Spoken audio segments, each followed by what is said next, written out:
CST le 28 septembre 2022 que la mort du rappeur américain Coolio a été annoncée par Jare Posey, ami et manager de longue date du musicien.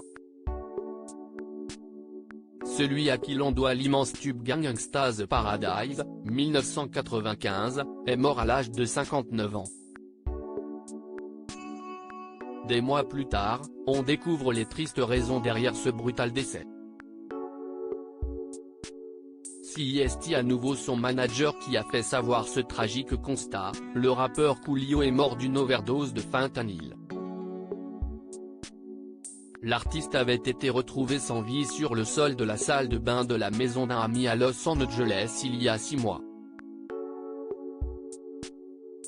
Le fentanyl est un analgésique opioïde très puissant, il a aussi succombé à la consommation d'autres drogues, comme rapporté par Jare Posey ce jeudi 6 avril, révélant que la famille du musicien avait été informée récemment des conclusions du médecin légiste du comté de Los Angeles.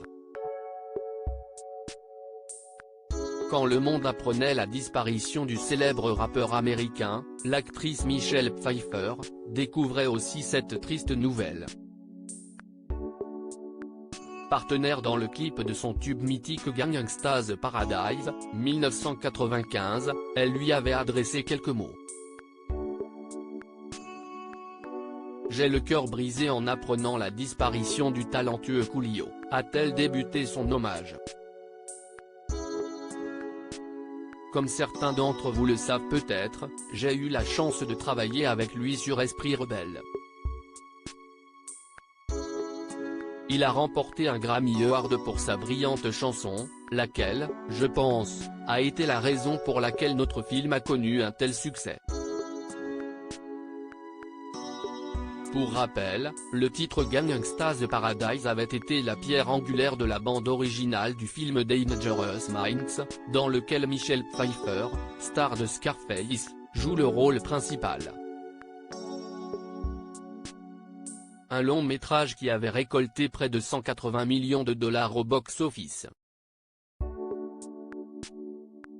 Il voyait d'autres femmes. Coolio, Artis Leon Ivy Jr. de son vrai nom, partageait la vie d'une certaine Mimi depuis une dizaine d'années, une danseuse blonde qui lui a évidemment rendu hommage parmi tant d'autres et qui a levé le voile sur la véritable nature de leur histoire au cours d'une interview. Les tourtereaux n'étaient pas dans une relation exclusive, comme elle l'a fait savoir.